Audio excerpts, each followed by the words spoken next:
Assalamualaikum warahmatullahi taala wabarakatuh dan selamat sejahtera kepada semua.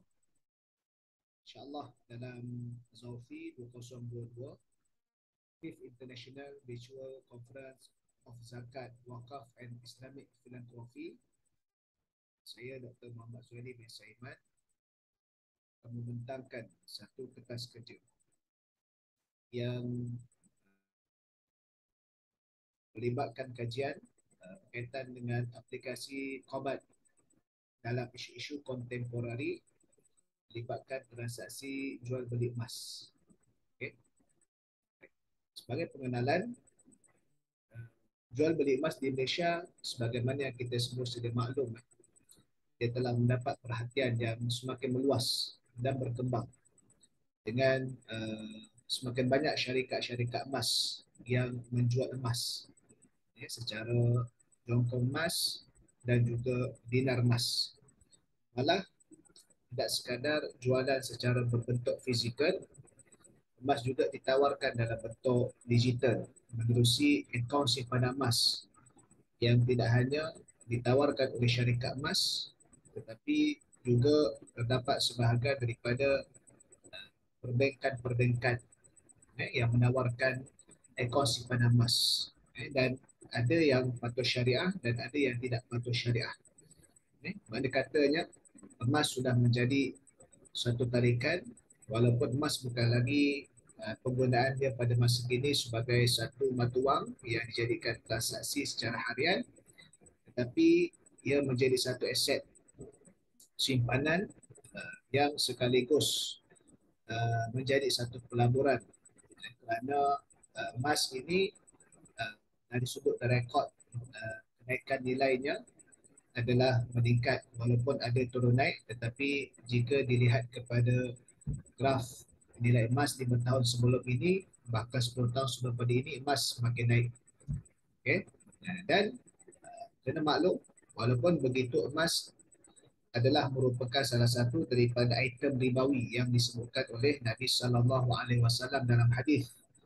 6 perkara yang jelas yang menjadi indikator kepada item ribawi yang kalau melibatkan mata wang ataupun yang melibatkan nilai al-thamaniyah, iaitulah disebutkan al-zahabu wal-fiddah, emas dan juga perak. Selain daripada itu, 4 lagi adalah melibatkan makanan. Okay, baik. Jadi perbincangan kita berkenaan dengan kedudukan khabat. Khabat dalam urus niaga, ia merupakan satu pengiktirafan terhadap seseorang untuk menguasai dan melakukan tasarruf terhadap sesuatu barangan, yang mana apabila berlakunya qabat, iaitulah serahan barang yang dijual tadi itu kepada pembeli, maka pembeli tadi itu menguasai, yakni dia boleh melakukan hak tasarruf, dia boleh mengurus harta yang dimiliki tadi itu dengan pembelian dia, sama ada dia nak guna pakai untuk manfaat dia ataupun dia nak jual semula, nak sewakan dan sebagainya. Tanpa ada berlaku qabat itu, maksudnya tidak ada halangan huruf ataupun adat yang menjadikan seseorang pembeli tadi itu tidak boleh melakukan hak tasarruf tadi. Jadi qabat ini adalah satu signifikan penjual telah menyerahkan barangan yang dijual kepada pembeli secara penuh supaya hak tasarruf tadi itu pemilikan berpindah milik daripada penjual yang merupakan pemilik asal kepada pembeli. Jadi qabat ini dia ada dua jenis, sama ada qabat hakiki, serahan secara fizikal tadi itu boleh dialih, ataupun qabat hukmi. Aset fizikalnya tak mampu nak dialihkan, tetapi dari sudut penguasaannya tadi itu telah diberikan hak milik, kerana harta tadi itu harta yang tak alih seperti tanah, bangunan. Jadi menggerakkan physical asset tadi itu tidak boleh, tetapi dari sudut pemilikan tadi itu berlaku dengan signifikan daripada qabat. Antaranya kalau rumah penyerahan kunci, kalau pembelian adanya resit sebagai dokumentasi, adanya buku perjanjian jual beli. Okay. Qabat dalam jual beli emas pula, sebab kita tahu jual beli emas dia ada syarat yang khas berbanding daripada bai'ul mutlak, jual beli yang biasa. Dan qobat salah satu syarat khas daripada urus niaga yang melibatkan jual beli emas. Dan dia ada dua keadaan secara asas. Jika item ribawi tadi itu sama ilah dan juga sama jenis. Contohnya emas ditukar dengan emas. Emas dibayar untuk membeli emas. Maka kalau demikian, mestilah ada tiga syarat yang asas. Yang pertama, tamathul, sama sukatan. Yang kedua, taqabud.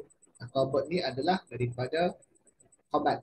Cuma taqabud bermaksud dua-dua pihak, yakni penjual dan pembeli saling melakukan penyerahan. Hulul dalam keadaan tunai, tidak boleh bertangguh. Manakala kalau ilah item ribawi yang sama, cuma jenis yang berbeza. Seperti emas dengan perak. Ataupun sekarang kita beli emas dengan wang ringgit. Wang ringgit dihukumkan oleh sarjana Islam sebagai menggantikan hukum az-zahab wal fiddah, emas dan perak tadi itu, ada maksud memiliki unsur illah samaniyah, mata wang tadi. Maka di situ hanya ada dua syarat sahaja. Yang pertama, taqabud, serahan milik tadi itu, penjual serah milik emas, pembeli serah milik duit, dan juga hulul dalam keadaan tunai. Baik. Ada beberapa perbincangan qabat dalam isu-isu kontemporari. Yang pertamanya kunci harga, lot price. Ini adalah kaedah yang famous dan apatah lagi emas dalam keadaan jual beli dalam talian. Cuma kena pastikan lot price, kaedah kunci harga tadi itu adalah bersifat wa'ad, janji, bukan bersifat akad. Dan sekiranya ada wang yang diberikan itu adalah habis jiddiyah ataupun wang komitmen yang tidak boleh dianggap sebagai deposit. Kalau berlaku akad dan deposit telah berlaku penangguhan, maka itu tidak boleh diharamkan. Apa beza wa'ad dan akad? Bila akad telah berlaku serah hak milik, liability telah berlaku pindahan. Tapi kalau wa'ad tidak. Maka itu adalah berbeza. Dia bila berlakunya akad? Pada tarikh berlakunya qabat serahan emas dan juga wang milik tadi itu dengan dalam satu majlis. Yang keduanya adalah umum, iaitulah belian dalam talian online. Jadi biasanya bila dalam talian ni kita berada jarak jauh, cuma satu majlis tadi itu pada satu medium platform pembelian tadi itu. Mesti dari sudut kita panggil dokumentasi itu memaparkan waktu yang sama, sekalipun berbeza zon waktu, tetapi ia adalah selari, dan juga item yang sama, jenis yang sama. Dan apabila berlakunya serahan milik tadi secara fizikal, dia menepati dokumentasi tadi. Dan yang paling penting, penjual sama ada syarikat ataupun pihak bank atau siapa saja yang menawarkan jualan emas mestilah memiliki stok emas itu. Kalau tidak, dia akan berlaku tempahan yang memiliki unsur bertangguh. Itu tidak dibolehkan. Mesti ada stok yang ditawarkan.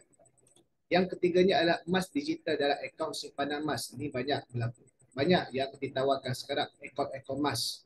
Sama juga adalah yang berlaku qabat hukmi. Emas tadi itu tak dimiliki terus, cuma dipaparkan pada paparan skrin.